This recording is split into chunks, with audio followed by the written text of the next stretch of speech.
All right. Hey, everybody. Welcome to a new episode of Ask a Question. Always the favorite ones because Alyssa's here and we get to talk about marketing, my old stomping ground, I guess. I don't know. So, Alyssa, thanks for joining us again. Thanks, guys. Hi, Alyssa. Today, Hi. today I think will be, well, it's always a very interesting topic, but today is really interesting because we get to talk about uh, linking or managing kind of that short-term need to add leads to your funnel with your broader marketing strand plan and strategy. And again, as I was saying offline, the insight here is that a lot of people take time to get started with marketing, and usually that time is when salespeople can't fill their funnels anymore, like when they've tackled all their low-hanging fruit, their contact books and all that stuff, and their trade shows with and that's when we start marketing. So we want leads today, but then we speak to people and they say, oh, yeah, but marketing takes a while, like SEO takes a while, and even paid media takes a while to optimize. So, Alyssa, please share your insights. How do we survive this madness of getting leads How do we today? survive this madness? Yes, for sure. Okay, hopefully you can't hear any banging because my neighbor decided to start doing things on his roof. So let me know. Marketing. Yeah, it's interesting because I've run into a number of clients who are at that exact stage where they've been driving leads through their sales initiative. So inbound sales and the team's doing just predominantly networking, a lot of conferences, and trade shows where they're realizing that the expense of a trade show and the effort involved to bring a team there is not outweighing the business that's coming in as a result. And so for that reason, I recommend that businesses start to be proactive before they dry up that opportunity entirely and it becomes more of a slog than a benefit or a value, that they seek out alternative lead driving initiatives. And those don't have to be really expensive. They can be low, no cost initiatives or ideas, tapping into organic markets, building owned content. And then obviously you can look into paid media, paid advertising, paid content as well. But there should be some alternative to what's easy for the sales team to execute that the marketing team can start working on in tandem. So you make sure you never get that dried up funnel. All right, then. Good night, everybody. Sorry. No, but that's really interesting because, and so how do you get started? I guess Yeah. would be the the So next that's where your question. larger marketing plan comes into play. So then you're Yeah. building a larger marketing plan with a series of low cost, no cost, and also maybe paid or initiatives that warrant a budget. Hmm. And a combination of that, depending on your capabilities as an organization, is what should make up your strategic marketing plan. And again, I always harp on this. The marketing plan is entirely driven by your ideal prospect and where that prospect lives, plays, connects with you. So that plan does not need to be extensive. It just needs to be really strategic in how your marketing team is going to reach out, become more visible, drive awareness and engagement amongst that ideal prospect. And And whatever that's that really might look like. and that's really interesting because having worked with a lot of people, different people, either as a employee or recently more recently as a consultant, like that's really where people like, oh, like like we have an idea of what the ideal marketing person is, but especially I find on the marketing side of things, we tend to go to these old playbooks that, for as much as I like HubSpot, but like HubSpot's like tried and true, the content and your pillar content, like we kind of go back to these like tried and true initiatives without really thinking. So we kind of know, whether we've done an official survey or whether we've not survey, but in official research, or whether we just kind of intrinsically understand our customer. We always tend to go back to like, okay, but now we're going to do ads and now we're going to do this. And I find like most people have a hard time really taking the look at their customer and being like, okay, but where does my customer find their ideas or their inspiration to, and eventually seek out the products that we sell, right? And that's so key because that's where I feel like a lot of people, they get started like, oh, LinkedIn ads, my audience is on LinkedIn, I'll do LinkedIn ads and it'll work, and then it doesn't, and they're like, oh, marketing doesn't work for me. uh, Yeah. yeah. And that's the problem is sometimes it's two ways. Sometimes companies don't do marketing at all, or they just go to marketing and think it's going to be some magic marketing wand, and all they do is need to pump money into ads. If the rest of the machine does not work or is failing you, those ads will go to oblivion and be a complete waste of money, which I've seen time and again organizations do. So if you are spending any money in driving leads, it's important that there is a machine of support or a funnel, whatever you want to call it, in which that lead gets driven through. And there also needs to be a really clear handoff between when that lead becomes a qualified lead that's getting passed off to the sales team. And we've talked about this a lot too. But I think it's the marketing team's job to help disqualify those leads as completely and consistently and holistically as they can before the sales team comes in and wastes any time and energy as money in a sales call. So we want the sales team to be getting leads that have really high conversion rates because the work of the marketing team has been done through that sales funnel, whatever it looks like, to make sure that that name, that contact who eventually gets down into the salesperson's inbox is a really good ideal prospect. So and I have a job to like do that work to figure out who that person is. Yeah. So Alyssa, as you're going through the process, so again, you want to build a good marketing strategy, obviously to the ideal customer, right? That makes sense to me. And then you're going to do paid and unpaid marketing, which is great. And then it's going to fall into your lead funnel, hopefully.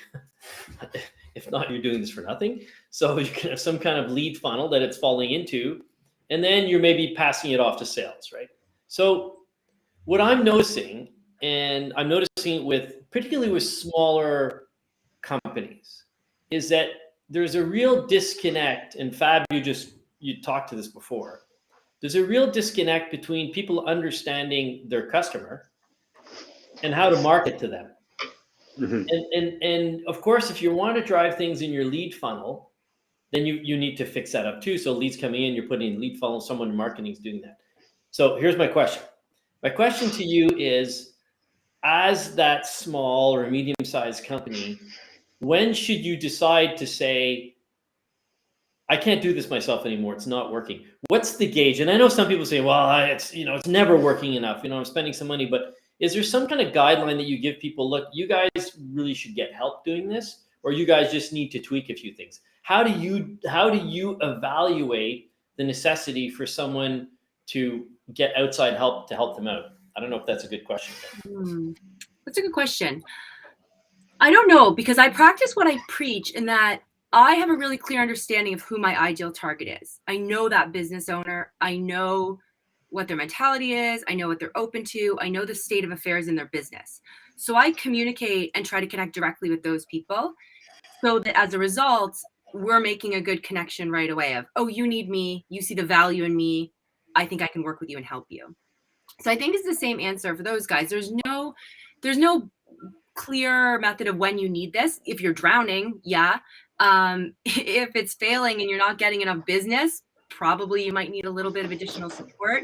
If your sales team is saying, well, we extended all our opportunities, what do you want to do now, boss?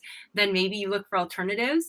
So ideally, the person who could benefit from that kind of support, and ideally you're more proactive so you see it coming, but it often is the case where they kind of are at a loss of what more to do to drive business.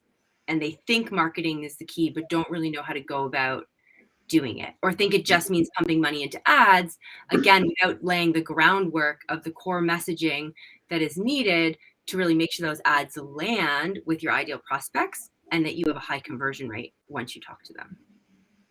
And being the typical sales guy, I want to relate it back to sales in the sense that, to me, marketing and sales are the same thing. Fab and I have said this in the past. Marketing and sales are the same thing. It's the beginning of one thing and it's the end of another. And where they intermingle really depends on the company. Some companies, marketing does 95% of the work and sales just take the orders. And some companies, marketing does 50% of the work and then sales takes the orders. But it's the continuation one of the other.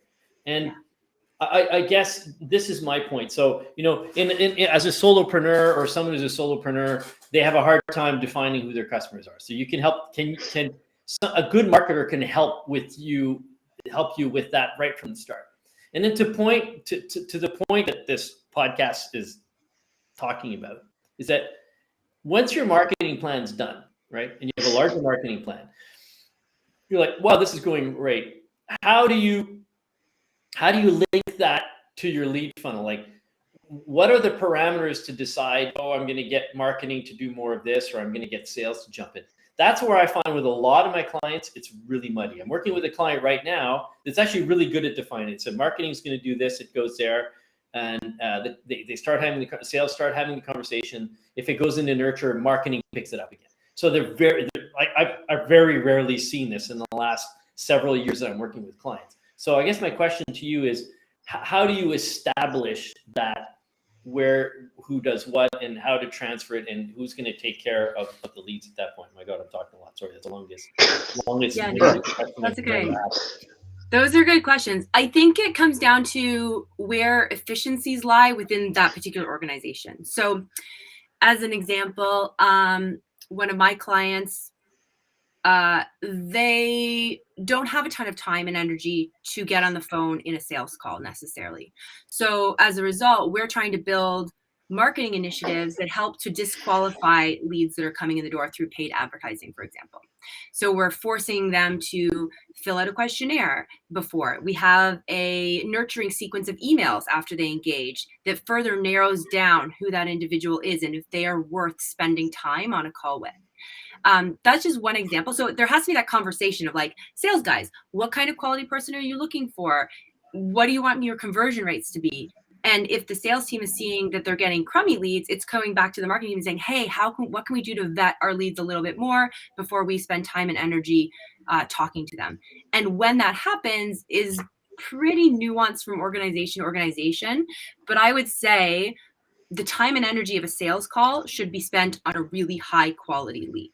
So at whatever stage you determine that you have whittled down that prospect to define them as a high quality lead is when time and energy is spent on a call with a high conversion rate, ideally. Okay. And if I could just add to that also, I think you're right. There's internal efficiencies, right? And different businesses are built in different ways. And some CEOs believe fully on in marketing. And so marketing is like, has a liberty to take on more of a integrated role. And some people are very sales driven. And so marketing might have a smaller role.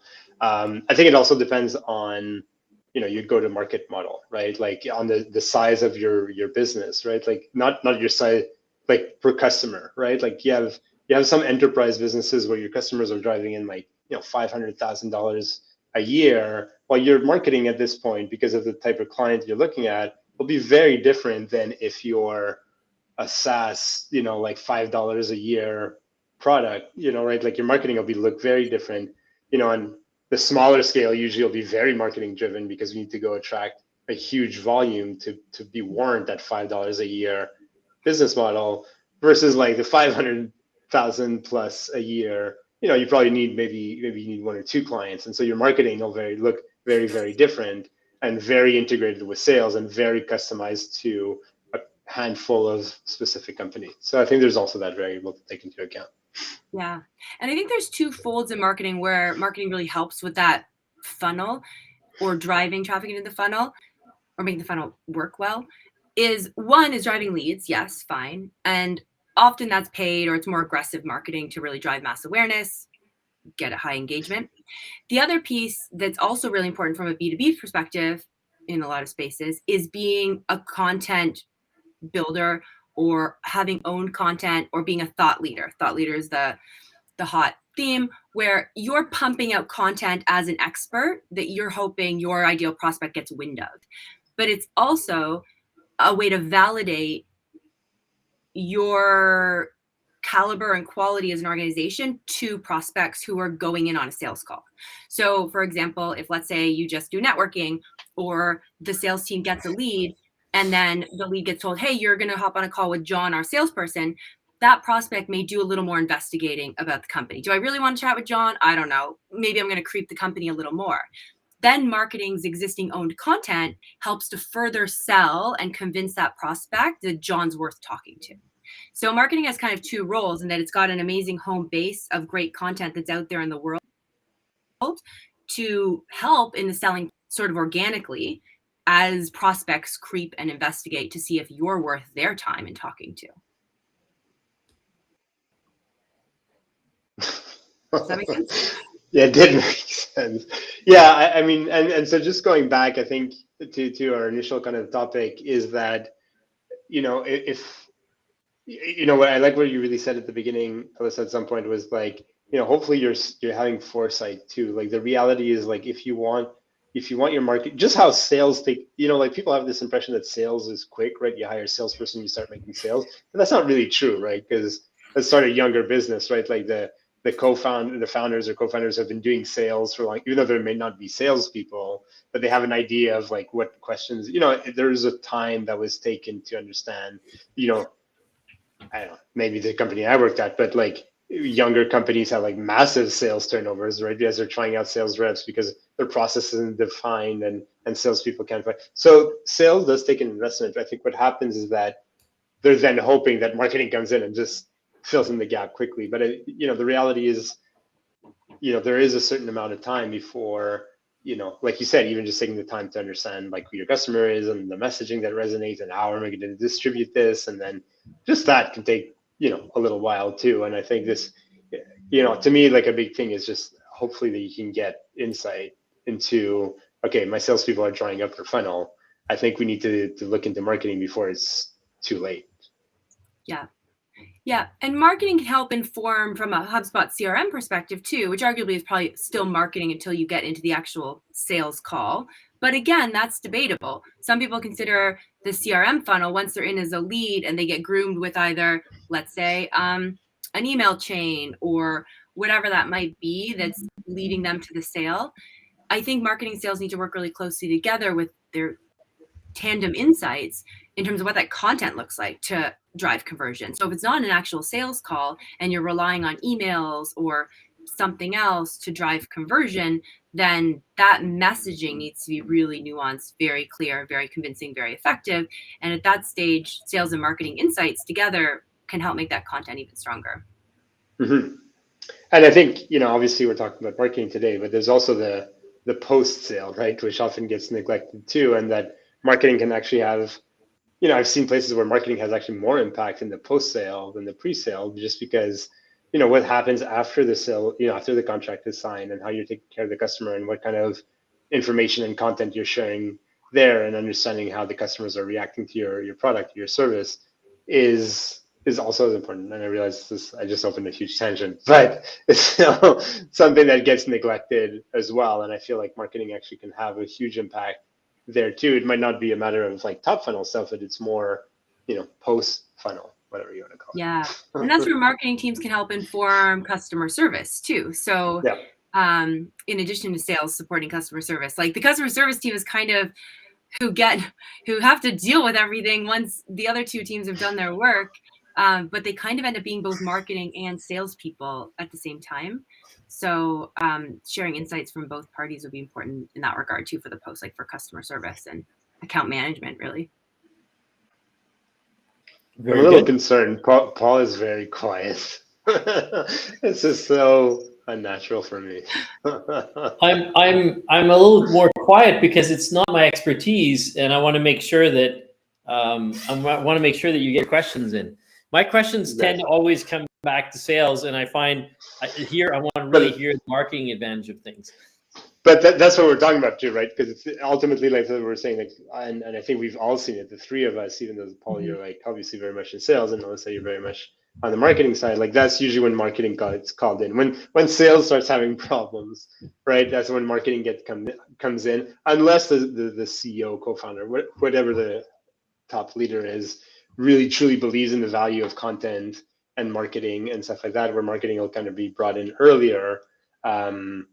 But even in the cases where I've seen like content and marketing there early, there's still a struggle because, to your initial point, Alyssa, is like the groundwork isn't done, right? Like who are my customers and what do they resonate? Like what resonates with them, i.e. like what's my messaging and where do they consume content, right? Like I remember once seeing a message from, HubSpot's like first CMO, who's now the CEO of another company. And he was like, what blog post a CEO never reads, like one that starts like 7 tips to becoming a great CEO. Like no CEO will ever read that blog post. So if your marketing is just like pumping out that content, it's not going to resonate, right? And so that groundwork is so important. And that's what's really what's to me is going to help you accelerate that marketing success is taking that few months to do or maybe not few months, but that time to put in that groundwork. Yeah, Well, exactly. And oh, sorry, go ahead, Paul. Well, is it fair to say too that I agree with you, Fab, that in the past I often used to hear, "Oh, marketing, they can't do anything, nothing goes anywhere," because traditionally in the past, and I'm talking 10, 15 years ago, when it was harder to track marketing, you didn't have direct ROI from your marketing. Like you didn't see it that well. Like it was harder to gauge. Whereas now I find, obviously, with everything that we're doing in the last 20 years, you really can track the effects that digital marketing has particularly with what you're doing, and you see the results. Hence, it's way more important, or considered way more important, and I think it's much more respected by the sales team and the CEO because they see the direct occurrence of going on, and again, linking both together. But I think you both said something really important. If you're not doing the groundwork and you're not putting out the right content, I mean, it doesn't matter what you do, it's going to suck.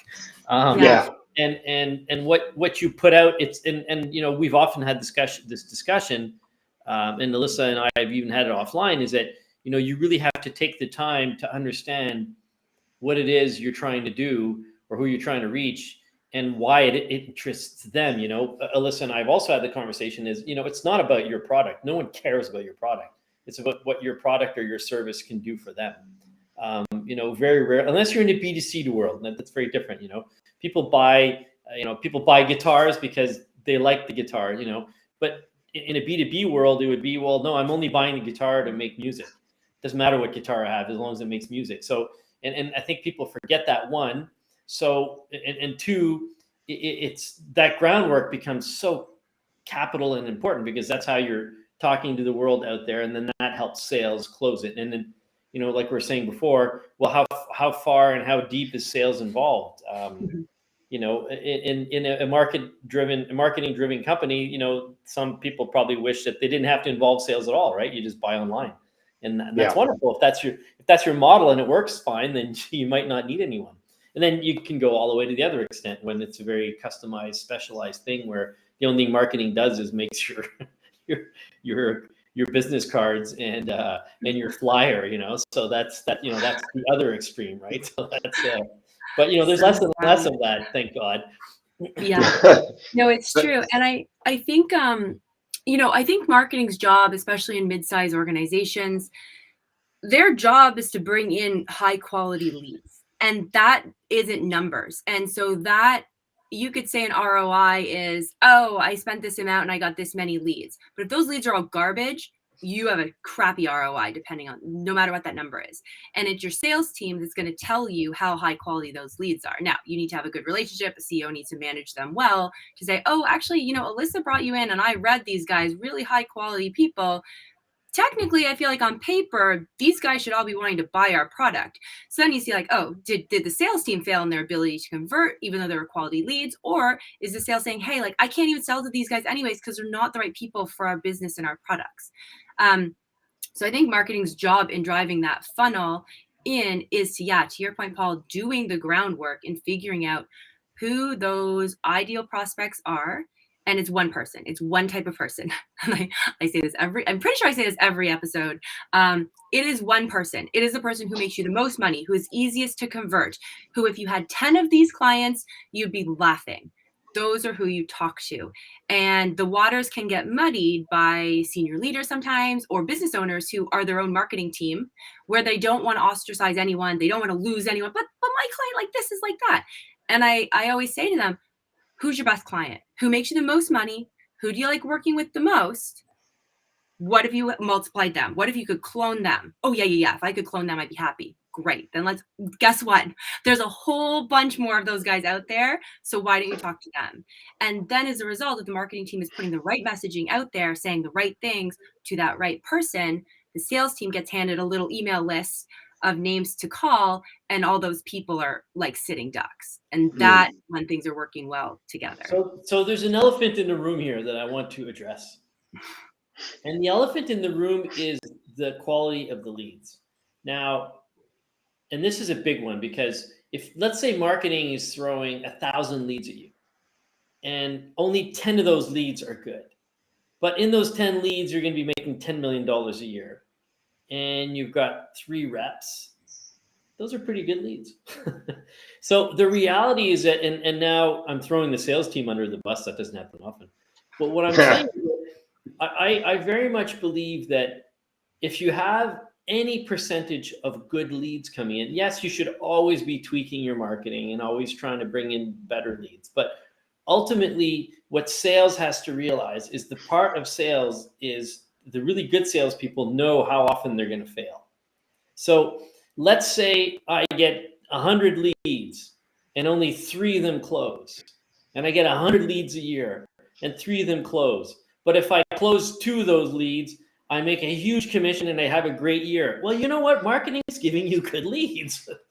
So essentially what you have to really be gauging is, the ultimate lazy salesperson can say, hey, look, just send me 3 good leads a year and I'll just close them. Well, it's not the way it works.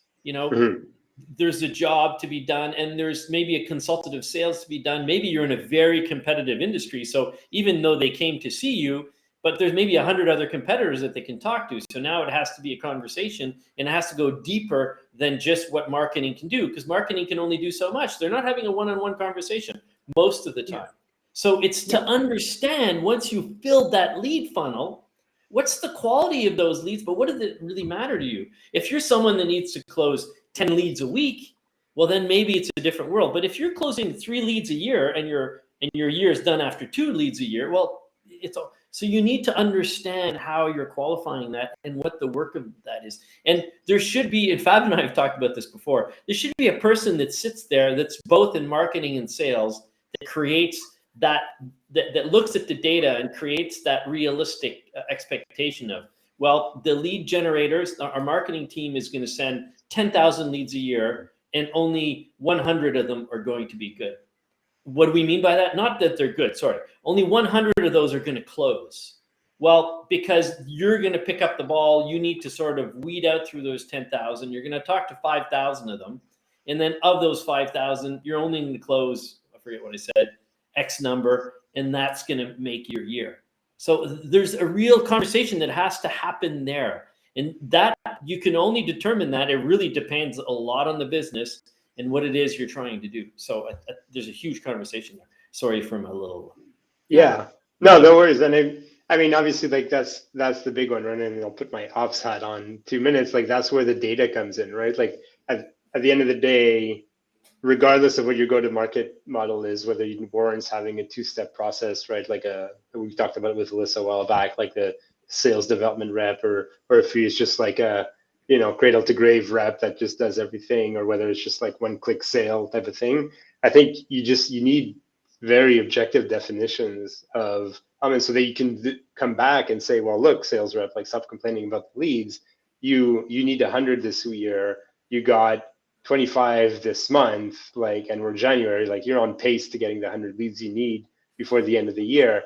But I find what happens when that contention happens, when it's all up in the air, right? It's all objective or subjective, excuse me. Like, oh, well, I need like 500 leads. Like, why? Well, I don't know. It feels like a good number. You know what I mean? Like ultimately but if you can be very clear as to what a lead is, what a qualified lead is, like when does it become an opportunity, and all this stuff you talk about, Paul, during your sales process, right? Disqualifying along the way, and you're only going to move a deal from stage 2 to stage 3 at this specific moment, when you have this specific information, or whatever.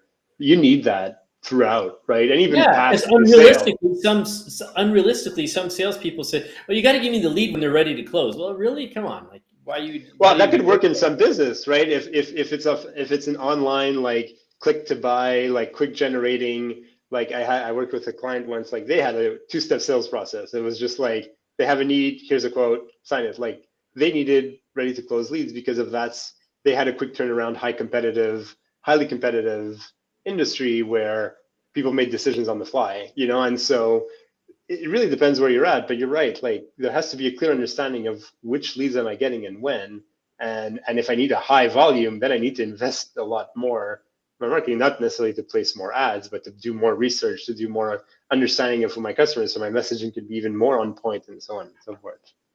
Yeah, and that shows the importance of tracking and measuring success along the way. Because, for example, if you know you're rolling okay with 100 leads and you convert 3 and you're good, that communication to be had with the marketing team of saying, okay, how do we make those leads even better?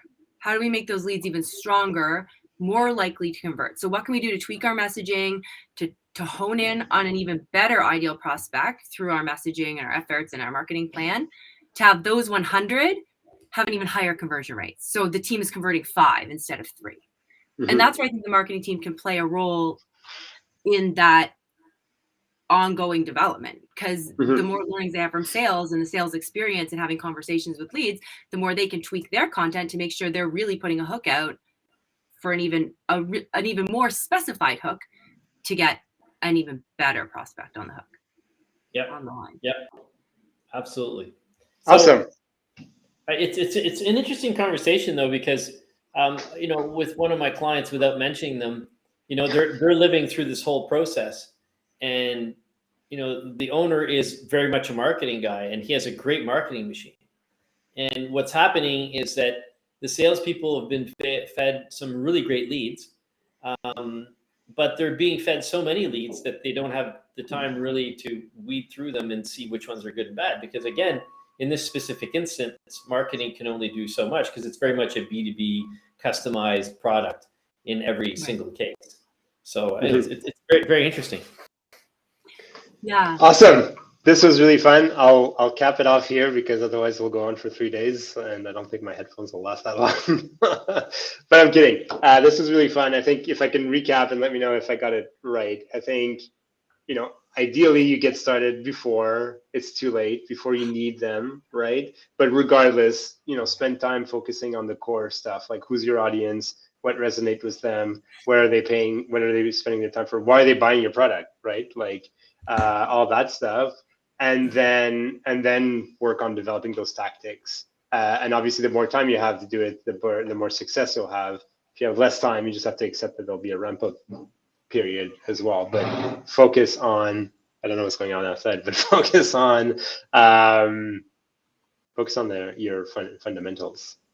Yeah. And I'd say too, for small business owners as well, who wear a marketing and sales hat, it surprises me, and I often like to remind clients that they should use their sales experience to inform their marketing efforts, because that is the closest they're going to get to understanding their prospect, figuring out in those sales calls, in those prospecting calls, whether this person's fit, why they're fit, what their problems are, what their goals are, all those key nuggets of information.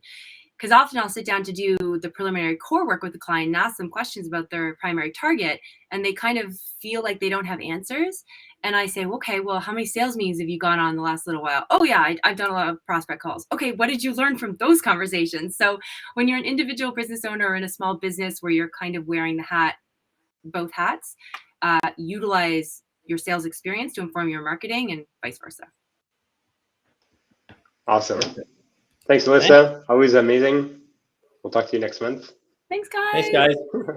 Bye, Paul. Bye, everybody. Ciao.